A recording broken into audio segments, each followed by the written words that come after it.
3 red, அவனுக்கு வந்து 3 yellow. So வந்து அவன் வந்து இது 3த்தையும் விடுவான். அவனுக்கு எவ்வளோ பாயிண்ட் கிடைக்குது, எனக்கு நானும் விடுவேன். எனக்கு எவ்வளோ பாயிண்ட் கிடைக்குது, யாருக்கு அதிக பாயிண்ட் இருக்கோ அவங்க தான் வின்னர்.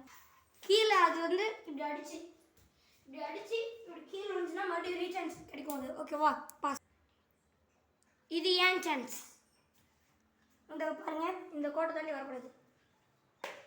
10 30 40 40 10 70 பாஸ். அஷ்டத் வந்து 70 பாயிண்ட்ஸ் எடுத்திருக்கிறார். ஆமாம், நான் 70 பாயிண்ட்டு.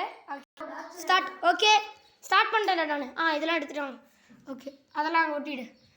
ஓகே. இப்போ நம்ம கவின் சார் விளையாட போகிறாரு. ரொம்ப தூரத்தில் இருக்கிறாரு. எனக்கு 70 பாயிண்ட் கிடச்சிருக்கு.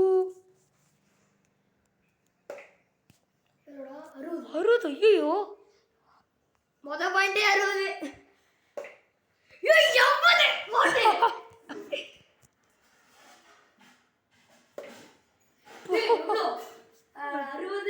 + 80 எவ்வளோடா? இரு, இது மொத்தம் 111. 50 110 190 பாயிண்ட்ஸ் எடுத்து இந்த மேட்ச்சில் ஜெயிச்சிட்டேன். Winner runner. எஸ். தேங்காய் சொல்கிறது ரொம்ப அசிங்கப்பட்டதில்ல, அதனால ரொம்ப வெறியாக இருந்து எனக்கு தோக்கடிச்சிட்டான். நெக்ஸ்ட் டைம் பார்த்துக்கலாம். பாய். தேங்க்ஸ் ஃபார் வாட்சிங்.